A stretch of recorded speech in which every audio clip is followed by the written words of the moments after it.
மொத்தமாக 100 கோடி ரூபாயை தாண்டி இலவச வேட்டி சேலை ஊழல்ல இந்த ஆண்டு திருட்டு. நாங்க என்ன பண்ணோம், 10 வேட்டி எடுத்துக்கிட்டுங்க, டெஸ்ட் ரிப்போர்ட்ல எடுத்துக்கிட்டு தமிழகத்தினுடைய லஞ்ச ஒழிப்பு துறைக்கு போய் நானே கடிதம் கொடுத்து, ஐயா இந்த கம்ப்ளைண்ட் ரெஜிஸ்டர் பண்ணுங்கன்னு போய் கொடுத்தேன். தமிழக லஞ்ச ஒழிப்புத்துறை சும்மா இருக்குமா? கம்ப்ளைண்ட் வாங்கிக்கிட்டு போன் பண்ணி, யோ நாளைக்கு காலைல டெஸ்டுக்கு வர்றோம், எந்தெந்த குடோன்ல வேட்டி இருக்கோ ஒளிய வச்சுக்கியான்.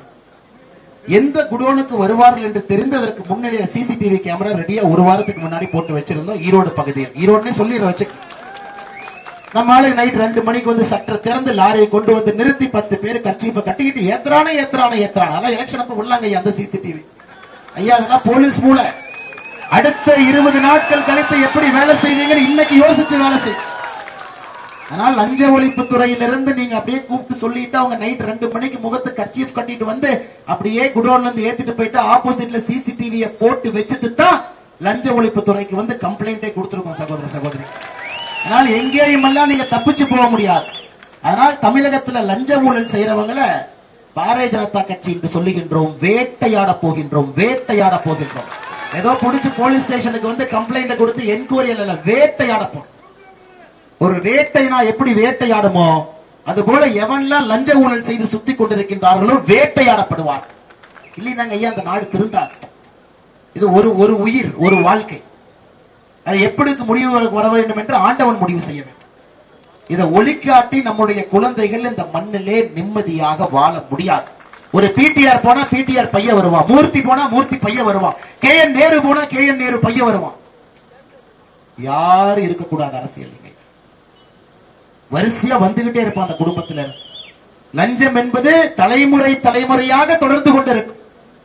குடும்பத்தில் எல்லா அரசியல் இருந்து ஒதுங்கி வெளியே போயிடணும், வேற வேலை பார்க்க. யார் அரசியலுக்குள் இருக்கக்கூடாது. ஊழல் செய்யக்கூடிய குடும்பங்கள் எதுவும் அரசியலுக்குள் இருக்கக்கூடாது. அதை ஒரு வேள்வியாக பாரதிய ஜனதா கட்சி கையில் எடுத்து இதற்கு பங்காளி கட்சி எனக்கு பேர் வச்சிருக்கிறான். என்ன பேருங்க? அண்ணாமலை பாரு பூச்சாண்டி மாதிரி இருக்கிறான். ஆமாங்க ஐயா, கொஞ்சம் தாடி வளர்ந்து போச்சு. ரோட்லயே தான் இருக்கிறோம், வெயிலே தான் சுத்துறோம், காடு மேட்ல தான் சுத்துறோம். அவங்க எல்லாம் ஏசியில் உட்கார்ந்து இருக்கிறாங்க, ஏசியில் உட்கார்ந்து பேரம் பேசிட்டு இருக்கிறாங்க. அண்ணாமலை வந்து பூச்சாண்டி மாயாண்டி. ஐயா தென் தமிழகத்துல மதுரையிலிருந்து எங்கே போனாலும் கூட ஒரு கிராமத்துல மாயாண்டி இருப்பார், காவல் தெய்வமாக. பாத்துருக்கீங்களா ஐயா? இன்னைக்கு உங்களுக்கு எல்லாம் காவல் தெய்வமாக மோடி இருக்கின்றார். மோடியினுடைய படை தளபதியாக நாங்கள் நின்று கொண்டிருக்கின்றோம். அதற்கு நீங்க மாயாண்டின்னு சொன்னா பெருமையா அந்த பேரை சட்டையில பச்சை கொத்திட்டு கீழே வரும். பூச்சாண்டினா என்னங்க ஐயா? திருநூறு பூசுகின்ற ஆண்டிங்களா? அதான பூச்சாண்டி.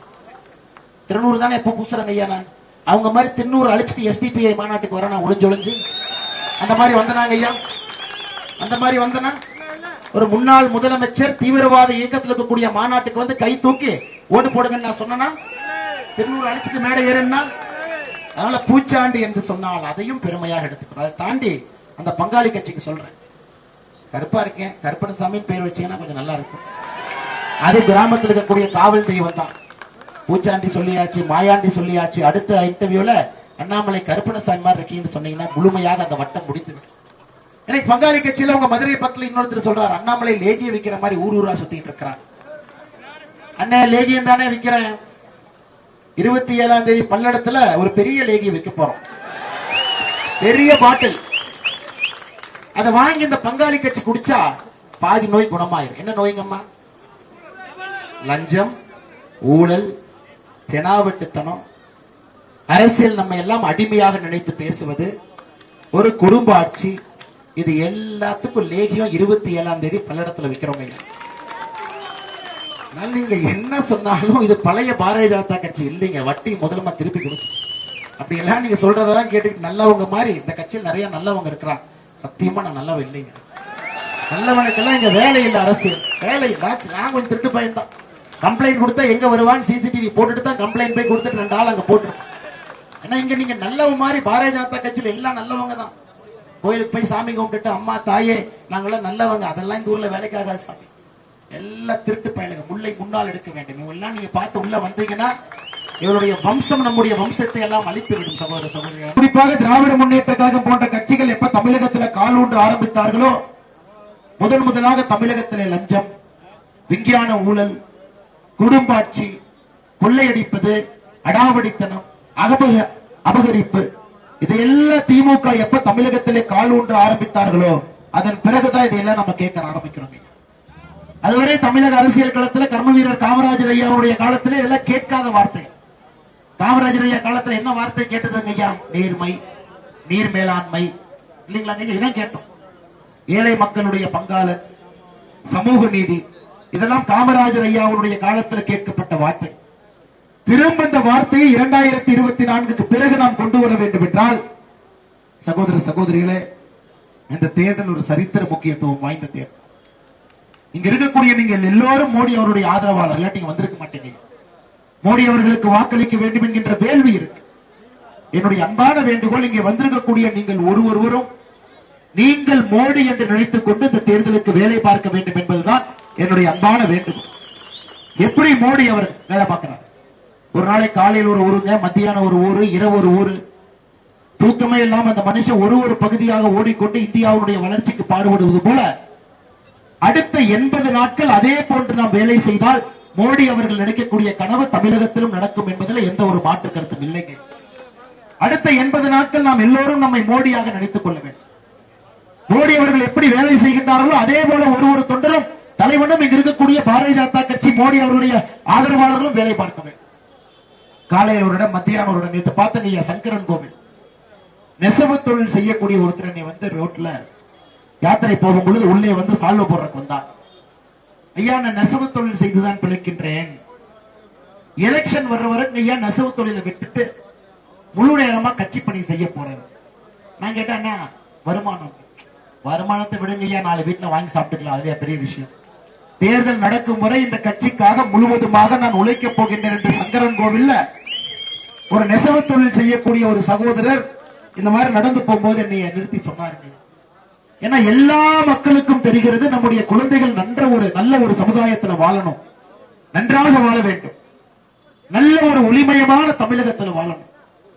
வளர்ந்த நாடாக மாறிக்கொண்டிருக்கக்கூடிய இந்தியாவிலே நம்முடைய குழந்தைகள் வாழ வேண்டும் என்றால் 2024 பாராளுமன்ற தேர்தலில் மோடி அவர்களை தவறவிடக் கூடாது என்பதில் எல்லோரும் தெளிவாக இருக்கின்றோம். சகோதர சகோதரி, இன்னைக்கு பாருங்க, 4ஆம் சங்கம் வைத்து தமிழை வளர்த்தியவர் நம்முடைய பாண்டித்துரை தேவரையா சொல்லுவோம், மதுரை மண்ணில் இருந்து. இன்னைக்கு யாராவது ஒரு மனிதனுக்கு 5வது சங்கம் வைத்து தமிழை வளர்த்தினார்னு சொன்னா அது நரேந்திர மோடி. முதல் 3 தமிழ் சங்கங்கள் நமக்கு தெரியும், 4வது சங்கம் பாண்டித்துரை தேவரையா நமக்கு தெரியும். இன்னைக்கு அதை தாண்டி 5வது சங்கம். இந்த 5வது சங்கம் என்ன செஞ்சிருக்கிறாங்க ஐயா? மோடி அவர்கள் தமிழை உலகத்திற்கு எடுத்து சென்றிருக்கிறார். இதுவரை தமிழ் வந்து தமிழ்நாட்டுக்குள்ள இருந்துச்சு. 8 கோடி மக்களுக்காக தமிழ் நம்முடைய தாய்மொழி இருந்தது. எனக்கு 5வது தமிழ் சங்கத்துல இந்த 10 ஆண்டு காலமாக பாரத பிரதமர் நரேந்திர மோடி அவர்கள் நம்முடைய தமிழ் மொழியும் தமிழ் கலாச்சாரத்தும் நம்முடைய தொன்மையும் செம்மையும் பழமையும் மிக முக்கியமாக நம்முடைய சங்க இலக்கியிலிருந்து திருக்குறளிலிருந்து எல்லாத்தையும் உலகம் முழுசு எடுத்துட்டு போயிட்டாங்க. ஐநா சபையில யாதும் ஊரே யாவரும் கேள்வி சொன்ன ஆரம்பித்துங்க ஐயா. 2017 ஏப்ரல் 24ஆம் தேதி சொன்னார், அனைத்து மாநிலங்களும் தமிழ் பயில்வதை ஊக்குவிக்க வேண்டும். ஆகஸ்ட் 15 2019 திருக்குறளை மேற்கோள் காட்டி பேசினார். செப்டம்பர் 2019 யாதும் ஊரே யாவரும் கேள்வி ஐநா சபையில முழக்கமிட்டார். ஜூலை 3 2020 மறுபடியும் திருக்குறளை மேற்கோள் காட்டி எல்லையில் இருக்கக்கூடிய ராணுவ வீரர்கள்ட்ட பேசினார். 2021 மெட்ரோ ரயில் தொடக்க விழாவின் பொழுது அவை மூதாட்டியை மேற்கோள் காட்டி பேசினார். பிப்ரவரி 25 2021 டெல்லியில திருக்குறளை மேற்கோள் காட்டி கல்வியினுடைய மதிப்பை பற்றி பேசினாருங்க ஐயா. 74 கோடி ரூபாய் செலவுல சென்னை தரமணியில செம்மொழி ஆய்வு நிறுவனத்தை உருவாக்கி கொடுத்தார். நவம்பர் 2022 காசி தமிழ் சங்கத்தை கண்டார். அதாவது 5வது சங்கம் என்று சொன்னேன் ஐயா. திருக்குறளை 100 மொழிகளை மொழிபெயர்க்க வேண்டும் என்கின்ற வேள்வி அந்த மேடையில் எடுத்தார். இன்னைக்கு திருக்குறளை கிட்டத்தட்ட 39 உலக மொழியிலே மொழிபெயர்க்கப்பட்டு 46 நம்முடைய சங்க இலக்கியங்கள் வேறு வேறு மொழியிலே மொழிபெயர்க்கப்பட்டு உலகம் முழுவதும் சென்று கொண்டிருக்கிறது. அப்ப நான் மோடி ஐயா அவர்களுக்கு எப்படி மதுரை மண்ணிலே பாண்டித்துரை தேவரையா அவருடைய புகழ் என்றும் நிலைத்திருக்குமோ, 4வது தமிழ் சங்கம் என்றால் பாண்டித்துரை தேவரையா எப்படி சொல்றோமோ, 5வது தமிழ் சங்கம் என்றால் பாரத பிரதமர் நரேந்திர மோடி என்று சொன்னால் நீங்கள் ஒப்புக்கொள்வீர்களா? உலகம் முழுவதும் நம்முடைய தமிழ் மொழி எடுத்துச் சென்றதற்காக, செங்கோலை பாராளுமன்றத்தினுடைய மைய கட்டிடத்தில் வைத்ததற்காக, நம்முடைய கலாச்சாரத்தை போற்றி பாதுகாத்து பேணி காப்பதற்காக. ஆனா இங்க இருக்கக்கூடிய அமைச்சர் நேத்துக்கு ஒரு இடத்துல பேசுறேங்க ஐயா. தமிழ்நாட்டில் இருக்கக்கூடிய ஒரு அமைச்சர் ஒரு பள்ளிக்கூடத்துக்கு போறார். மாணவர்கள் படித்துக் கொண்டிருக்கின்றார்கள். அந்த ஆசிரியர் சொல்றாங்க, ஐயா நீங்க வந்துட்டீங்க, மாணவர்களுக்கு வாழ்த்துக்கள் எழுதிட்டு போங்க ஐயா. வாழ்த்துக்கள் அப்படின்னு எழுதுறாங்க. தமிழ்நாட்டினுடைய அமைச்சர், MSME அமைச்சர், ஒரு பள்ளிக்கூடத்தில் அத்தனை மாணவர்கள் இருக்கும் பொழுது ஆசிரியர் சொல்றாங்க, மாணவர்களுக்கு தமிழ் ஒரு வார்த்தை எழுதுங்க ஐயா, வாழ்த்துக்கள் என்பதற்கு பதிலாக இத்த விட்டுட்டு வாழ்த்துக்கள் எழுதினார். 2022 10ஆம் வகுப்புல தமிழ் மொழியில 55,000 குழந்தைகள் தமிழ்நாட்டில் ஃபெயில் ஆயிருக்காங்க ஐயா. இந்தியால எந்த ஒரு மாநிலத்திலும் பிராந்திய மொழியில 55,000 பேர் 10வது 12வது ஃபெயில் ஆகும். ஏன் முதலமைச்சர்கிட்டே துண்டுச்சிட்ட வாங்கிட்டீங்கன்னா தமிழ் பேசுவாரான்னு எனக்கு தெரியும். 35 அமைச்சர்கள் மந்திரி சபையில் இருக்கிறாங்க, தமிழை கொண்டு கொண்டிருக்கிறார். அதனால் சகோதர சகோதரிகளே, தமிழை வளர்த்த லட்சணம் இதுதான். 70 ஆண்டு காலமாக மேடை போட்டு தமிழ் மொழியை வைத்து வியாபாரம் செய்து அரசியல் பிழைப்பு நடத்தி கொண்டிருக்கக்கூடிய திராவிட முன்னேற்ற கழகம் ஒரு பக்கம், தமிழ் மொழியினுடைய பெருமையும் கலாச்சாரத்தையும் தொன்மையும் பழமையும் உலகம் முழுவதும் எடுத்துச் சொல்லக்கூடிய பாரத பிரதமர் நரேந்திர மோடி அவர். ஐயா அது ஆரம்பம் மட்டும்தான், முடிவு நினைச்சிடாதீங்க. இன்னைக்கு காசி தமிழ் சங்கமம் 2வது ஆண்டாக நடந்து கொண்டிருக்கிறது. சௌராஷ்டிரா தமிழ் சங்கமம், மதுரை என்று சொன்னாலே சௌராஷ்டிரம். சௌராஷ்டிரா மக்கள் அதிகமாக வாழக்கூடிய ஒரு மண். 1300 ஆண்டுகளாக, குறிப்பாக 1300 ஆண்டுகளுக்கு ஒரு முறை ஒருக்கா, 900 ஆண்டுகளுக்கு ஒரு முறை ஒருக்கா, 2 முறை அங்கே இஸ்லாமிய படையெடுப்பு நடந்த பொழுது சௌராஷ்டிராவில் இருக்கக்கூடிய மக்கள் அங்கே இருந்து வெளியே வந்து கொஞ்சம் கொஞ்சமாக வேறு வேறு பகுதிக்கு சென்று நம்முடைய தமிழகத்திற்கு வந்து மதுரைக்கு வந்தார். இங்கு இருக்கக்கூடிய தெய்வங்களுக்கெல்லாம் பட்டியலை நெய்து கொடுக்க வேண்டும் என்று அந்த காலத்தில் மன்னன் கட்டளை இட்டதற்காக இங்கேயே தங்கி ஆண்டவனுக்கு தேவையான பட்டை நெய்ய ஆரம்பித்தார். அப்படி நம்முடைய மதுரை மாநகரத்திலே குடியிருக்கக்கூடிய சௌராஷ்டிரா பெருமக்கள் மோடி அவர்கள் நினைச்சாங்க, 1300 ஆண்டுகளுக்கு முன்பு சௌராஷ்டிராவிலிருந்து இங்க வந்தீங்க, மறுபடியும் உங்களுடைய பூர்வீகத்தை நீங்கள் பார்க்க வேண்டாமா என்பதற்காக போன ஆண்டு சௌராஷ்டிரா தமிழ் சங்கமம் நடத்தப்பட்டு இங்கிருந்து 2500 சௌராஷ்டிரா தமிழ் மக்கள், அவங்க எல்லாரும் நம்ம மக்களுங்க, நம்முடைய கலாச்சாரம், அவர்களை மறுபடியும் சௌராஷ்டிரா கூட்டிட்டு போய் அந்த குழந்தைகளுக்கு 1000 ஆண்டுகளுக்கு முன்பு அவருடைய மூதாதையர்கள் வலித்த இடத்தை எல்லாம் காட்டி அனுப்பியிருக்கிறார். இதாங்க ஐயா இந்தியாவை ஒருங்கிணைப்பது. ஆனா இன்னைக்கு திராவிட முன்னேற்ற கழகம் இந்தியாவை பிரித்துக் கொண்டிருக்கின்றார்கள். வடக்கு தெற்கு, வடக்கு வந்து தெற்கை அழித்துக் கொண்டிருக்கிறது அப்படின்னு ஒரு பொய்யை சொல்லி பிரித்துக் கொண்டிருக்கின்றார். ஆனா இன்னைக்கு பாருங்க, பாரத பிரதமர் நரேந்திர மோடி அவர்கள் இந்தியா முழுவதும் இணைத்துக் கொண்டிருக்கின்றார்கள் சங்கங்கள் மூலமா. காசி தமிழ் சங்கத்திலிருந்து, சௌராஷ்டிரா தமிழ் சங்கத்திலிருந்து இந்த வருஷம் பாருங்க, அயோத்தியாவுக்கு அடுத்து ஆரம்பிச்சிட்டார். அயோத்தியாவுக்காக தமிழகத்திலிருந்து நீங்க பார்த்திருப்பீங்க, நம்முடைய ஆஸ்தா ட்ரெயின் கிளம்பி இருக்குதுங்க. அம்மா எத்தனை பேர் தெரிஞ்சிருக்கும் எனக்கு தெரியல.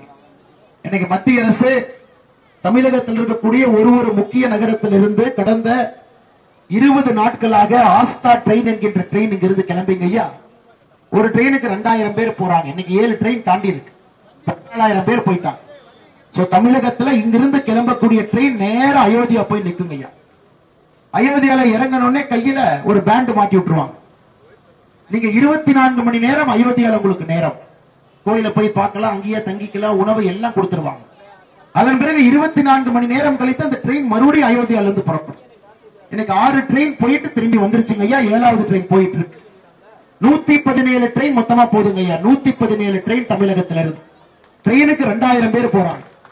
இங்கிருந்து அனைவரும் சென்று அயோத்தியாலே நம்முடைய குழந்தை ராமரை தரிசனம் செய்துவிட்டு மறுபடியும் வர்றாங்க. காரணம், இந்தியாவில் நம்முடைய தமிழன் ஒரு பகுதிக்கும் சென்று கொண்டிருக்கின்றார். பார்க்க குஜராத்தினுடைய வளர்ச்சியை பார்க்கிறாங்க, உத்தரப்பிரதேசனுடைய வளர்ச்சியை பார்க்கிறாங்க. ஒரு பக்கம் உத்தரப்பிரதேசம் பீகார் மக்களையும் திட்டிக் கொண்டிருக்கின்றார்கள். திராவிட முன்னேற்ற கழகத்தினுடைய தலைவர் பான்பராக்கு பீடா டாய்லெட் கட்டுறதுக்காக வர்றாங்க. சத்தமே இல்லாம 50 ஆண்டுகளாக இந்தியாவுடைய 2வது பெரிய பொருளாதார மாநிலமாக இருந்த நம்முடைய நாட்டை சத்தமே இல்லாம உத்தரப்பிரதேசம் ஒரு மாதத்திற்கு முன்பு முந்தி அடித்து 2வது இடத்துக்கு உத்தரப்பிரதேசமும் 3வது இடத்துக்கு இன்னைக்கு தமிழ்நாடு போயிருக்குதுங்க. அந்த இடத்து விட்ட இடத்தை பிடிக்க வேண்டாங்களா? 3வது இடத்துக்கு வந்திருக்கின்ற அடுத்து இன்னொரு 4வது இடத்துக்கு நம்மளை தள்ளணும், இல்ல இன்னொரு மாநிலம் நம்மளை 5வது இடத்துக்கு தள்ளணுமா? ஐயா விட்ட இடத்தை பிடிப்பது மட்டுமல்ல, திரும்ப முதல் இடத்துக்கு மகாராஷ்டிராவை முந்தியடித்து இந்தியாவுடைய ஒரு முக்கிய முதல் பொருளாதார மாநிலமாக அந்த இடத்தை பிடிக்க வேண்டும் என்றால் திராவிட முன்னேற்ற கழகத்தினுடைய ஆட்சி நடக்காதுங்க ஐயா. திராவிடத்தினுடைய ஆட்சி நடக்காது. எந்த இல்லாம வயர்லெஸ் கொஞ்சம் சரி பண்ணுங்க தலைவா. எந்த ஒரு ஐடியாவும் இல்லாமங்க ஐயா, திராவிட முன்னேற்ற கழகம் 33 காலமாக ஆட்சியை பார்த்துக் கொண்டிருக்கின்றது. ஆட்சி எப்படி நடத்தக்கூடாது என்பதற்கு இலக்கணமாக இன்று இந்தியாவில தமிழகத்தில் திராவிட முன்னேற்ற கழகத்தினுடைய ஆட்சி இருக்கு. மதுவின் மூலமாக 50,000 கோடி ரூபாய் இந்த ஆண்டு வருமானம், போன ஆண்டு 44,000 கோடி. கடன் வாங்கி ஐயா 8,30,000 கோடியை தொற்றுக்கும். இந்தியாவில் அதிகமாக கடன் வாங்கிய மாநிலம். இவர்களால் எந்த பிரயோஜனமும் கிடையாது. 511 தேர்தல் வாக்குறுதி கொடுத்து ஆட்சிக்கு வந்தவர்கள் முழுமையாக 20 தேர்தல் வாக்குறுதி கூட நிறைவேற்ற முடியாமல் தத்தளித்துக் கொண்டிருக்கின்றார். இன்னைக்கு முதலமைச்சர் அவர்கள் மேடை போட்டு பேசிக் கொண்டிருக்கின்றார்கள். இன்னைக்கு முதலமைச்சர் அவர்கள் சொல்லிக் கொண்டிருக்கின்றார்கள் மேடை போட்டு 99% தேர்தல் வாக்குறுதி நிறைவேற்றி விட்டோம் என்று.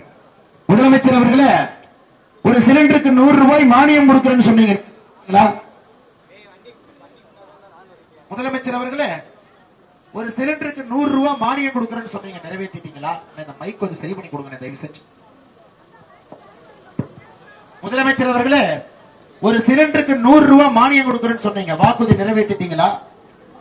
வாக்குறுதியை கொடுக்காம பாரத பிரதமர் நரேந்திர மோடி அவர்கள் இன்னைக்கு மோடி சிலிண்டருக்கு 300 ரூபாய் மானியமும் மத்த சிலிண்டருக்கு 200 ரூபாய் மானியம் உங்களுக்கு வருது. முதலமைச்சர் அவர்களே, தேர்தல் வாக்குறுதியில பெட்ரோலுக்கு 5 ரூபாய், டீசலுக்கு 4 ரூபாய் குறைக்கிறேன்னு சொன்னீங்க, நிறைவேற்றிட்டீங்களா? இல்ல.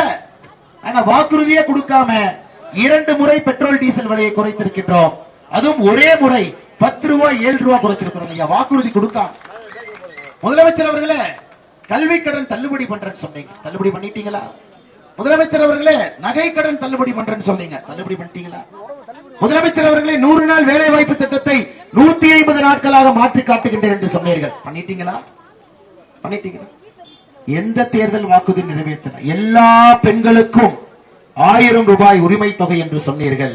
ஆனால் இன்னைக்கு வெறும் 33% பெண்களுக்கு மட்டுமே, அதுவும் உருப்படியா வரல. அதை கொடுத்துட்டீங்களா? எதுவும் இல்லை. எந்த மாணவன் 10வது 11வது 12வது கல்லூரியில படிக்கிறாங்களோ அவங்களுக்கு டேப் கொடுப்போம், 10 GB இன்டர்நெட் இருக்கும்னு சொன்னீங்க, அதுவும் செய்யல. ஆனா கொடுத்த மடிக்கணினியும் பிடுங்கிட்டீங்க. உண்மைதானங்க ஐயா நான் சொல்றது? எதையும் நிறைவேற்றாம முதலமைச்சர் அவர்கள் எந்த கன உலகத்திலே வாழ்ந்து கொண்டிருக்கின்றார்கள்? மேடை ஏறி 99% வாக்குறுதியை நிறைவேற்றி விட்டோம் என்று உளறிக் கொண்டிருக்கின்றார். திமுகவுடைய தேர்தல் அறிக்கை எடுத்து ஐயா உங்களுக்கு நேரம் இருக்கும் பொழுது 511 தேர்தல் வாக்குறுதியும் ஒரு முறை நீங்கள் படித்து பார்க்க வேண்டும். ஏன்னா நீங்க அரசியல்ல ஓட்டு போட போறீங்க ஐயா. நீங்க பாரதிய ஜனதா கட்சி சொல்வதை கேட்க வேண்டாம், யார் என்ன சொன்னாலும் கேட்க வேண்டாம். திமுகவுடைய தேர்தல் வாக்குறுதி 2021 ஒரு முறை ஒரு கையில பென்சில் எடுத்துங்க ஐயா, அந்த வாக்குறுதியை படிச்சு பாருங்க. 20 வாக்குறுதி கூட நிறைவேற்றவில்லை என்று உங்கள் முன்னால் அறுதியிட்டு நான் பேசிக் கொண்டிருக்கின்றேன். 511. அதே நேரத்தில் ஐயா இங்கே பத்திரிகை நண்பர்கள் இருக்கின்றார்கள், திராவிட முன்னேற்ற கழகத்தினுடைய தலைவர்கள் இருக்கின்றார்கள். தொண்டர்கள் மீது நமக்கு எந்த கோபம் இல்லைங்க. திமுக தொண்டன் இந்த முறை மோடியை தான் ஓட்டு போட போறாங்க, அவர்களும் தெளிவா இருக்கிறாங்க. இன்னைக்கு நீங்க பாருங்க ஐயா, திமுகவை தோற்கடிக்க பாரதிய ஜனதா கட்சி தேவையில்லை, திமுகவுடைய தொண்டனை தோற்கடிக்க போறான். இந்த கட்சி இதற்கு மேல் விடக்கூடாது, இதற்கு மேல் இந்த குடும்பத்தின் மூலமாக இந்த கட்சி அறிவை சந்திக்க கூடாது. இன்னைக்கு 2019 பாராளுமன்ற தேர்தலில் பாரதிய ஜனதா கட்சியினுடைய தேர்தல் அறிக்கை எடுத்து படிச்சு பாருங்க. 2019 யாராவது படிச்சிருக்கீங்களா ஐயா? யாராவது பாரதிய ஜனதா கட்சியினுடைய தேர்தல் அறிக்கையை 2019 படிச்சிருக்கிறீங்களா? அண்ணன் சுபநாகராஜன் அவர்கள் இருக்கிறாங்க, நம்முடைய மூத்த தலைவர்கள் நின்று கொண்டிருக்கின்றார். அண்ணன் அதை பார்த்திருப்பாங்க, அண்ணன் தேர்தல் அறிக்கையில பங்கேற்றிருப்பார். ஐயா 219 பாராளுமன்ற தேர்தலில் பாரதிய ஜனதா கட்சியினுடைய தேர்தல் அறிக்கை 295 வாக்குறுதிகளை கொடுத்திருக்கின்றோம். மேலும் ஐயா 295. சவால் விட்டு சொல்லுகின்றேன், மாநில தலைவராக உங்கள் அன்பு தம்பியாக சொல்லுகின்றேன், 295 வாக்குறுதியும் நிறைவேற்றிவிட்டு உங்கள் முன்னால் நின்று கொண்டிருக்கின்றோம், உங்கள் முன்னால் நின்று கொண்டிருக்கிறோம். இது திமுக யாராச்சும் 511 தேர்தல் வாக்குறுதி நிறைவேற்றிட்டு நீங்க வந்து சொன்னா அடுத்த நிமிஷம் அரசியல் விட்டு நான் போயிடுறேன், மறுபடியும் விவசாயம் பார்க்க ஊருக்கு போயிடுறேன். யாராவது திமுக காரன் தைரியமாக என் முன்னால் வந்து அண்ணே 99% நிறைவேற்ற முதலமைச்சர் சொல்றார், சரி 99% வச்சுக்கலாங்க, உங்களுக்கு வேண்டாம் எனக்கு வேண்டாம், 1% வாக்குறுதி விட்டு கொடுத்துடலாம். 99% அந்த புத்தகத்தை எடுத்துட்டு வரணும். 511 வாக்குறுதிக்கு புத்தகத்தை கையில் ஒரு பேப்பர் பென் எடுத்துக்கிட்டு வந்து ஒன்னொன்னா டிக்கு போட்டு காட்டணும். சொன்னதை நீங்கள் செய்திருந்தால் அரசியலை விட்டு அடுத்த நொடி விலகி மறுபடியும் விவசாயத்துக்கு சென்று விடுகின்றேன். எங்களுடைய 295 தேர்தல் வாக்குறுதியை நீங்க எடுத்துட்டு வாங்க. தேர்தல் வாக்குறுதி புத்தகம் வேண்டும் என்றால் நானே உங்களுக்கு பிரிண்ட் போட்டு கொடுக்கிற திமுகவுடைய தலைவர்களுக்கு. இங்கதான் நிறைய தலைவர்கள் திமுக தலைவர்கள் மதுரையில சுத்திட்டு இருக்கிறாங்கல்ல கொள்ளையடிப்பதற்காக. நானே உங்களுக்கு பிரிண்ட் போட்டு கொடுக்கிறேன். ஒரு பேனாவை அனுப்பி விடுறேன். 1 மணி நேரம் உட்கார்ந்து மோடி சொன்னாரா ஆர்டிகல் 370 எடுப்பேன் சொன்னாரா டிக்கு. மோடி முத்தலாக் தடை சட்டம் டிக்கு. மோடி அவர்கள் வந்தால் நீர் மேலாண்மைக்காக தனி பட்ஜெட் டிக்கு. மோடி அவர்கள் வந்தால் பழங்குடியின மக்களுக்காக அரசியல் அதிகாரம் டிக்கு. மோடி அவங்க வந்தால் பழங்குடியின மக்களுக்காக தனியாக ஒரு நிதி ஒதுக்கீடு டிக்கு. மோடி அவர்கள் வந்தால் கிராமத்தில் இருக்கக்கூடிய எல்லா இல்லங்களுக்கும் குழாய் மூலமாக குடிதண்ணீர் டிக். மோடி அவர்கள் வந்தால் மீன்வளத்துறைக்கு தனியாக ஒரு அமைச்சகம் டிக். மோடி அவர்கள் வந்தால் நீர் மேலாண்மைக்கு தான் டிக். ஐயா இதெல்லாம் என்னால் சொல்ல முடியும் ஐயா. 295 நாள் சொல்ல முடியும். உங்களுக்கும் வெயில்ல நேரம் இல்லை. 295 வாக்குறுதியும் நிறைவேற்றிவிட்டு உங்கள் முன்னாள் பாரதிய ஜனதா கட்சியினுடைய தலைவனும் தொண்டரும் இங்கே நின்று கொண்டிருக்கின்றோம் சகோதர சகோதரிகள். இதைத்தான் மோடி கேரண்டி என்று சொல்லுகின்றோம். மோடி சொன்னால் அதை செய்வார். ஐயா இன்னும் 15-20 நாள் எலெக்ஷனுக்கு இருக்கலாம். தெரியலீங்க ஐயா. 1 மாசம் இருக்கலாம், 20 நாள் இருக்கலாம். அதற்கு முன்பாகவே 4 வருடம் 11 மாசம் இருக்கும் பொழுது எல்லாத்தையும் நிறைவேற்றி விட்டு ஐயோ ராமர் கோவில் கோர்ட்ல இருக்கு மன்னிச்சுக்குங்கன்னு சொல்லுங்க. ஐயோ ஆர்டிகல் 370 கோர்ட்ல இருக்கு மன்னிச்சுக்குங்கன்னு சொல்ல. எல்லா பிரச்சனைக்கும் ஒரு தீர்வை கொடுத்து உங்கள் முன்னால் நின்று கொண்டிருக்கின்றோம். கோர்ட்டு மேல பழிய போடல. இதை செய்வதற்கு நம்ம கிட்ட பணம் இல்லைன்னு பொய் சொல்லிங்க. எல்லாத்தையும் செய்துவிட்டு நிற்கின்றோம். அதே பட்ஜெட் எங்களுக்கு கிடைச்சதுங்க ஐயா. 2014 அதே கடன்கார இந்தியாவை எங்களுக்கு கொடுத்துட்டு போனாங்க காங்கிரஸ். உள்கட்டமைப்புக்கு வெறும் 2 லட்சம் கோடி ரூபாய் மட்டும் ஒரு ஆண்டுக்கு செலவு செஞ்சார். இன்னைக்கு அதே அரசு அதிகாரிகளை அதே அரசு இயந்திரத்தை பாரத பிரதமர் நரேந்திர மோடிகள் எடுத்து உள்கட்டமைப்புக்கு 2 லட்சம் கோடி ரூபாய் செலவு செய்த நாட்டை இன்னைக்கு உள்கட்டமைப்புக்கு ஒரு ஆண்டுக்கு 11 லட்சம் கோடி செலவு செய்து கொண்டிருக்கிறோம். ஐயா ஏணி வச்சா கூட திமுகவுடைய அரசுக்கும் நம்முடைய அரசுக்கும் எட்டாதுங்க. ஏன்னா பொய் பேசுறாங்க. நம்முடைய தலைவர்கள் எல்லா இடத்திலும் பதிலடி கொடுத்துக்கிட்டு இருக்காங்க. பொய்யை மட்டும் மூலதனமாக வைத்து ஒரு கட்சி இங்கே அரசியல் நடத்தி கொண்டிருக்கின்றார்கள். மதுரை மண் என்றால் நல்ல அரசியலை விரும்பக்கூடியவர்கள். கூர்ந்து கவனிப்பேன். ஒரு டீ கடையில போய் டீ சாப்பிட்டா கூட மதுரை மண்ணில் அரசியல் தான் பேசுவேன். எனக்கு ரொம்ப பிடித்த ஊர் அரசியல் பேசுவதற்கு மதுரை மண். ஏன்னா இந்த மக்கள் நான் பேசுவதை கேட்டு சிந்திச்சு கிரகிச்சு யோசிப்பாங்க. என்ன சொன்னாரு? ஓ 295 சொன்னாரு. இன்னைக்கே மதுரையில கண்டிப்பா இங்க இருக்கிறவங்க 10 பேர் வீட்டுக்கு போய் நான் சொன்னதை நீங்க பாப்பீங்க. அது மதுரை மண்ணுக்குரிய தன்மை. அது என்னதான் சொன்னார்? 295 போய் எடுத்தா பாப்பீங்க. அதனால்தான் மதுரை மண் அரசியல் மாற்றத்திற்கான மண். ஏன் அரசியல் மாற்றத்திற்கான மண்? ஐயா இந்த மண் எப்பொழுதுமே புதியவர்களுக்கு வாய்ப்பு கொடுக்க வேண்டும் என்று யோசிக்கக்கூடிய மண். அது மதுரை மண் மட்டும்தான். எல்லா தலைவர்களும் முதல் மாநாட்டை மதுரைக்கு தான் வருவாங்க. ஆளுங்கட்சி மதுரைக்கு, எதிர்கட்சி மதுரைக்கு, புதிய கட்சி மதுரைக்கு, இருக்கின்ற கட்சி மதுரைக்கு. யாராக இருந்தாலும் கூட மதுரையை நோக்கி படையெடுத்து வருகின்றார்கள் என்றால் மதுரை மண் அரசியலுக்கு எவ்வளவு முக்கியத்துவம் கொடுக்கின்றார்கள் என்பதற்காக. ஐயா அதனால்தான் அன்போடு கேட்டுக்கொள்கின்றேன். இந்த மதுரை உட்பட சுற்றி இருக்கக்கூடிய எல்லா பாராளுமன்றத்திலும் கூட நம்முடைய பாரதிய ஜனதா கட்சியை மறுபடியும் நீங்க ஆட்சி கொண்டு வரணும் ஐயா. நமக்கு மதுரையில் ஒரு பெரிய பிரச்சனை என்னங்க ஐயா? மூர்த்தி டாக்ஸ். இங்க மூர்த்தி டாக்ஸ் ஜிஎஸ்டி மாதிரி மதுரைக்கு வந்து மூர்த்தி டாக்ஸ். ஏன்னா 100 கோடி ரூபாய் கல்யாணம் பண்ணணும், சொத்து வாங்கி போடணும், கொள்ளையடிக்கணும். அதனால இந்த ஊர்ல மட்டும்தாங்க ஐயா தமிழகத்தினுடைய ஒரே ஒரு நிறுவனத்திற்காக மொத்த பத்திரப்பதிவு துறையும் ஒரு நிறுவனத்திற்காக கை கட்டி வேலை செய்யுது. ஜி ஸ்கொயருக்காக பத்திரப்பதிவு துறை நமக்கெல்லாம் வேலை செய்யாதுங்க. மூர்த்தி அண்ணனுடைய ஃப்ரெண்டு ஜி ஸ்கொயருக்கு மட்டும்தான் வேலை செய்யும். வேற எதுக்கும் பத்திரப்பதிவு துறை வேலை செய்யாது. நைட்டு 8 மணிக்கும் பத்திரத்தை பதிவு பண்ணுவாங்க. ஆனா எனக்கு உங்களுக்கு அதை பதிவு பண்ண மாட்டாங்க. அதெல்லாம் தாண்டிங்க ஐயா. சமீபத்தில் தமிழகத்துல எல்லா கட்டுமான நிறுவனங்களும் ஒன்றாக சேர்ந்து ஒரு பேப்பர் ஆடு கொடுத்தாங்க. பார்த்திருப்பேன். முதல் பேஜ் ஆட். எல்லா கட்டுமான நிறுவனங்களும் முதல் பேஜ் ஆட். எவ்வளவுதாயா எங்களை கொடுமைப்படுத்துவீங்க லஞ்சம் வாங்கி? அவங்க லஞ்சம் வாங்கினீங்கன்னு சொல்ல முடியாது. எனக்கு கம்பெனி போய் இழுத்து முடிவானுங்க. அடுத்த நாள் ஒரு முழு பக்கம் விளம்பரம் எல்லா கட்டுமான கம்பெனிகளும் கொடுத்தார்கள். எங்களால தாங்க முடியல.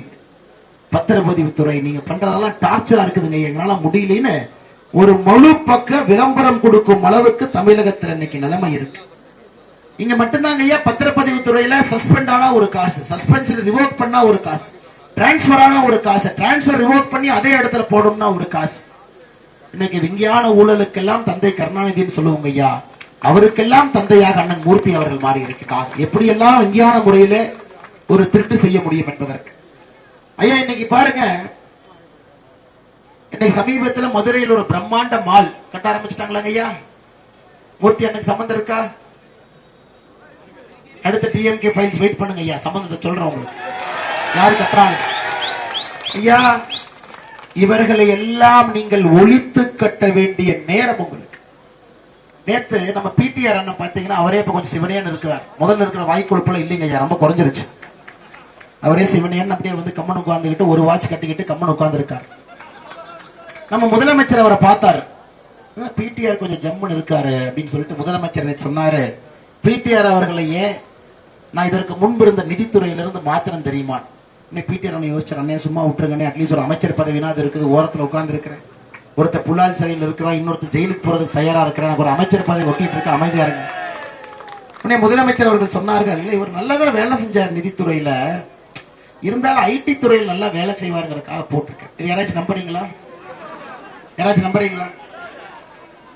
முதலமைச்சர் அவர்களே, பிடிஆர் அண்ணனுடைய டேப்பு வெறும் 8 நிமிஷம் தான் கேட்டீங்க, இன்னும் 1 மணி நேரம் 2 நிமிஷம் இருக்குது, கேட்கல.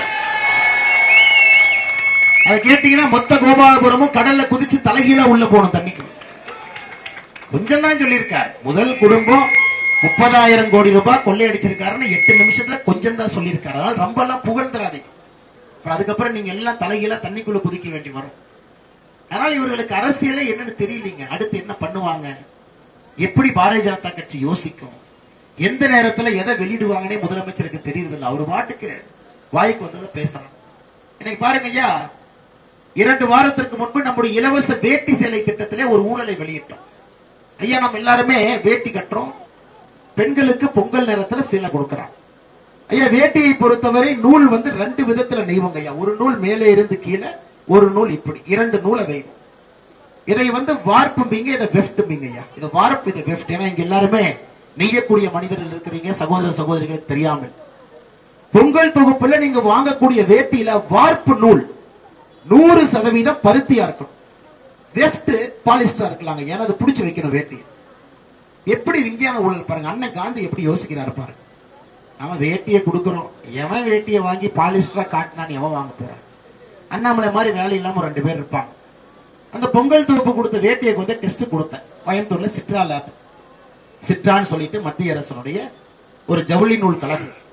அதை டெஸ்ட் பண்ணி கொடுங்கன்னு அண்ணன் இந்த வேட்டி தனித்தனியா பிரிச்சு வார்ப்பை தனியா எடுத்து வெஃப்ட தனியா எடுத்து பருத்தி எங்க இருக்கு, பாலிஸ்டர் எங்க இருக்கு. 100% பருத்தி இருக்க வேண்டிய வார்ப்புல 80% பாலிஸ்டர் இருக்கு.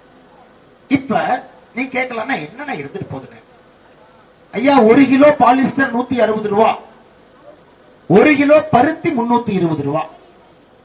அப்ப 1,80,00,000 வேட்டிக்கு இந்த கணக்கு போட்டீங்கன்னா 86 கோடி ரூபாய் கொள்ளையடிச்சிருக்கிறான். 86 கோடி ரூபாய். இது ஒரு கணக்கு வச்சு. அடுத்தது நெசவாள பெருமக்கள் இருக்கிறீங்க. ஏக்கா நீங்க நெசவாளர் தான் அக்கா. பெடல் தெரி இருக்குது, விசை தெரி இருக்கு, 2 இருக்கா? பெடல் தெரியல நெஞ்சீங்கன்னா வேட்டிக்கு எவ்வளவு கொடுக்குறாங்க? 63 ரூபாய் எதோ கொடுக்குறாங்க. பெடல் தறி கொஞ்சம் அதிகம், இன்னொரு தறிக்கு கம்மி 30 ரூபாய். இவங்க என்ன பண்றாங்க, வேட்டியை நார்மல் தறியில வச்சுட்டு பெடல் தறியில நாங்க நெஞ்சோம்னா அதுல ஒரு வேட்டிக்கு இவ்வளவு கமிஷன். மொத்தமாக 100 கோடி ரூபாயை தாண்டி இலவச வேட்டி சேலை ஊழல்ல இந்த ஆண்டு திருட்டு. நாங்க என்ன பண்ணோம், 10 வேட்டி எடுத்துக்கிட்டுங்க, டெஸ்ட் ரிப்போர்ட்ல எடுத்துக்கிட்டு தமிழகத்தினுடைய லஞ்ச ஒழிப்பு துறைக்கு போய் நானே கடிதம் கொடுத்து, ஐயா இந்த கம்ப்ளைண்ட் ரெஜிஸ்டர் பண்ணுங்கன்னு போய் கொடுத்தேன். தமிழக லஞ்ச ஒழிப்புத்துறை சும்மா இருக்குமா? கம்ப்ளைண்ட் வாங்கிக்கிட்டு போன் பண்ணி, யோ நாளைக்கு காலைல டெஸ்டுக்கு வர்றோம், எந்தெந்த குடோன்ல வேட்டி இருக்கோ ஒளிய வச்சுக்கியான். எந்த குடோனுக்கு வருவார்கள் என்று தெரிந்ததற்கு முன்னாடி சிசிடிவி கேமரா ரெடியா 1 வாரத்துக்கு முன்னாடி போட்டு வச்சிருந்தோம் ஈரோடு பகுதியில். ஈரோடுன்னு சொல்லிடுற வச்சு நம்ம ஆளு நைட் 2 மணிக்கு வந்து சற்று திறந்து லாரியை கொண்டு வந்து நிறுத்தி 10 பேர் கட்சிப்ப கட்டிக்கிட்டு ஏத்துறானே. அதெல்லாம் எலெக்ஷன் அப்ப உள்ளாங்க அந்த சிசிடிவி. ஐயா அதெல்லாம் போலீஸ் மூல. அடுத்த 20 நாட்கள் கழித்து எப்படி வேலை செய்வீங்கன்னு இன்னைக்கு யோசிச்சு வேலை செய்ய. அதனால லஞ்ச ஒழிப்பு துறையிலிருந்து நீங்க அப்படியே கூப்பிட்டு சொல்லிட்டு அவங்க நைட் 2 மணிக்கு முகத்து கர்ச்சீஃப் கட்டிட்டு வந்து அப்படியே குடோன்ல இருந்து ஏத்திட்டு போயிட்டு ஆப்போசிட்ல சிசிடிவியை போட்டு வச்சுட்டு தான் லஞ்ச ஒழிப்பு துறைக்கு வந்து கம்ப்ளைண்டே கொடுத்திருக்கோம் சகோதர சகோதரி. அதனால எங்கேயும் எல்லாம் நீங்க தப்பிச்சு போக முடியாது. அதனால் தமிழகத்துல லஞ்ச ஊழல் செய்யறவங்கள பாரதிய ஜனதா கட்சி என்று சொல்லுகின்றோம், வேட்டையாட போகின்றோம். ஏதோ புடிச்சு போலீஸ் ஸ்டேஷனுக்கு வந்து கம்ப்ளைண்ட் கொடுத்து என்கொயரி இல்ல, வேட்டையாட போறோம். ஒரு வேட்டைனா எப்படி வேட்டையாடுமோ அதுபோல எவன்லாம் லஞ்ச ஊழல் செய்து சுத்தி கொண்டிருக்கின்றார்களோ வேட்டையாடப்படுவார். இல்லைனாங்க ஐயா அந்த நாடு திருந்தாது. இது ஒரு ஒரு உயிர், ஒரு வாழ்க்கை. அது எப்படி முடிவு வர வேண்டும் என்று ஆண்டவன் முடிவு செய்ய வேண்டும். இதை ஒளிக்காட்டி நம்முடைய குழந்தைகள் இந்த மண்ணிலே நிம்மதியாக வாழ முடியாது. ஒரு பிடிஆர் போனா பிடிஆர் பைய வருவான், மூர்த்தி போனா மூர்த்தி பைய வருவான், KN நேரு போனா KN நேரு பைய வருவான். யாரும் இருக்கக்கூடாது அரசியல். வரிசையா வந்துகிட்டே இருப்பான் அந்த குடும்பத்துல. லஞ்சம் என்பது தலைமுறை தலைமுறையாக தொடர்ந்து கொண்டிருக்கும். குடும்பத்துல எல்லா அரசியல் இருந்து ஒதுங்கி வெளியே போயிடணும், வேற வேலை பார்க்க. யார் அரசியலுக்குள்ள இருக்கக்கூடாது. ஊழல் செய்யக்கூடிய குடும்பங்கள் எதுவும் அரசியலுக்குள்ள இருக்கக்கூடாது. அதை ஒரு வேள்வியாக பாரதிய ஜனதா கட்சி கையில் எடுத்து இதற்கு பங்காளி கட்சி எனக்கு பேர் வச்சிருக்கிறான். என்ன பேருங்க? அண்ணாமலை பாரு பூச்சாண்டி மாதிரி இருக்கிறான். ஆமாங்க ஐயா, கொஞ்சம் தாடி வளர்ந்து போச்சு. ரோட்லயே தான் இருக்கிறோம், வெயிலே தான் சுத்துறோம், காடு மேட்ல தான் சுத்துறோம். அவங்க எல்லாம் ஏசியில் உட்கார்ந்து இருக்கிறாங்க, ஏசியில் உட்கார்ந்து பேரம் பேசிட்டு இருக்கிறாங்க. அண்ணாமலை வந்து பூச்சாண்டி மாயாண்டி. ஐயா, தென் தமிழகத்துல மதுரையிலிருந்து எங்கே போனாலும் கூட ஒரு கிராமத்துல மாயாண்டி இருப்பார், காவல் தெய்வமாக. பாத்துருக்கீங்களா ஐயா? இன்னைக்கு உங்களுக்கு எல்லாம் காவல் தெய்வமாக மோடி இருக்கின்றார். மோடியினுடைய படை தளபதியாக நாங்கள் நின்று கொண்டிருக்கின்றோம். அதுல நீங்க மாயாண்டின்னு சொன்னா பெருமையா அந்த பேரை சட்டையில பச்சை கொத்திட்டு கீழே வரும். பூச்சாண்டினா என்னங்க ஐயா? திருநூறு பூசுகின்ற ஆண்டிங்களா? அதான பூச்சாண்டி. திருநூறு தானே எப்ப பூசுறாங்க ஐயா? நான் அவங்க மாதிரி திருநூறு அழிச்சிட்டு SDPI மாநாட்டுக்கு வர நான் ஒளிஞ்சு அந்த மாதிரி வந்தனாங்க ஐயா. அந்த மாதிரி வந்தனா ஒரு முன்னாள் முதலமைச்சர் தீவிரவாத இயக்கத்தில் இருக்கக்கூடிய மாநாட்டுக்கு வந்து கை தூக்கி ஓட்டு போடுங்கன்னு நான் சொன்னா திருநூறு அழிச்சிட்டு மேடை ஏறுன்னா. அதனால பூச்சாண்டி என்று சொன்னால் அதையும் பெருமையாக எடுத்துக்கிறோம். அதை தாண்டி அந்த பங்காளி கட்சிக்கு சொல்றேன், கருப்பா இருக்கேன், கருப்பணசாமின்னு பேர் வச்சீங்கன்னா கொஞ்சம் நல்லா இருக்கும். அது கிராமத்தில் இருக்கக்கூடிய காவல் தெய்வம் தான். பூச்சாண்டி சொல்லியாச்சு, மாயாண்டி சொல்லியாச்சு. அடுத்த இன்டர்வியூல அண்ணாமலை கருப்பணசாமி மாதிரி இருக்கீங்கன்னு சொன்னீங்கன்னா முழுமையாக அந்த வட்டம் முடித்து. எனக்கு பங்காளி கட்சியில உங்க மதுரை பக்கத்துல இன்னொருத்தர் சொல்றாரு, அண்ணாமலை லேகிய விக்கிற மாதிரி ஊர் ஊரா சுத்திட்டு இருக்கிறான். அண்ணே லேகியம் தானே விக்கிறேன். 27ஆம் தேதி பல்லடத்துல ஒரு பெரிய லேகியம் விற்க போறோம், பெரிய பாட்டில். அதை வாங்கி இந்த பங்காளி கட்சி குடிச்சா பாதி நோய் குணமாயிரும். என்ன நோய்ங்கம்மா? லஞ்சம், ஊழல், தெனாவட்டுத்தனம், அரசியல் நம்ம எல்லாம் அடிமையாக நினைத்து பேசுவது, ஒரு குடும்ப ஆட்சி. இது எல்லாத்துக்கும் லேகியம் 27ஆம் தேதி பல்லடத்துல விக்கிறவங்க. நீங்க என்ன சொன்னாலும் இது பழைய பாரதிய ஜனதா கட்சி இல்லைங்க. வட்டி முதலமா திருப்பி கொடுக்கும். அப்படி எல்லாம் நீங்க சொல்றதெல்லாம் கேட்டுக்கிட்டு நல்லவங்க மாதிரி இந்த கட்சியில் நிறைய நல்லவங்க இருக்கிறாங்க. சத்தியமா நான் நல்லவன் இல்லைங்க. நல்லவனுக்கெல்லாம் இங்க வேலை இல்லை, அரசியல் வேலை. நான் கொஞ்சம் திருட்டு பயன்தான். கம்ப்ளைண்ட் கொடுத்தா எங்க வருவான்னு CCTV போட்டுட்டு தான் கம்ப்ளைண்ட் போய் கொடுத்துட்டு 2 ஆள் அங்க போட்டுருக்கோம். ஏன்னா இங்க நீங்க நல்லவங்க மாதிரி பாரதிய ஜனதா கட்சியில எல்லாம் நல்லவங்க தான். கோயிலுக்கு போய் சாமி கும்பிட்டுட்டு அம்மா தாயே நாங்கெல்லாம் நல்லவங்க, அதெல்லாம் இந்த ஊர்ல வேலைக்காக சாமி. எல்லாம் திருட்டு பயலுங்க. முல்லை முன்னால் எடுக்க வேண்டும். இவெல்லாம் நீங்க பார்த்து உள்ள வந்தீங்கன்னா இவருடைய வம்சம் நம்முடைய வம்சத்தை எல்லாம் அழித்து விடும். சகோதர சகோதரி, ஆனால் இங்க இருக்கக்கூடிய எல்லா பெரியோர்கள் தாய்மார்களுக்கு என்னுடைய அன்பார்ந்த வேண்டுகோள், 2024 பாராளுமன்ற தேர்தல் நமக்கான தேர்தல், மாற்றத்திற்கான தேர்தல்.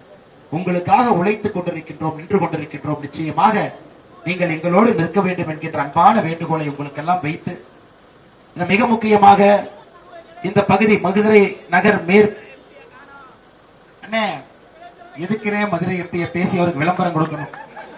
அவர் இப்ப பாத்தீங்கன்னா அண்ணாமலை நம்மளை பத்தி பேசுவான், உடனே பிரஸ் மீட் போட்டு அண்ணாமலை திட்டுனா கொஞ்சம் TRP கிடைக்கும் நீங்க ஒளிஞ்சு உட்கார்ந்து இருக்காரு. எதுக்கு? அவர் எந்த வேலையும் செய்யலன்னு உங்களுக்கு தெரியும், எனக்கு தெரியுங்கண்ணா. ஸ்டிக்கர் ஒட்டுறதுக்கெல்லாம் ராஜா திமுகனா, திமுகக்கு ஸ்டிக்கர் ஒட்டுறதுல மகாராஜா உங்க MP அண்ணா. அதனால இந்த தேர்தல் 2024 எந்த வேலையும் செய்யாத கம்யூனிஸ்ட் கட்சி நமக்கு வேண்டாங்க ஐயா.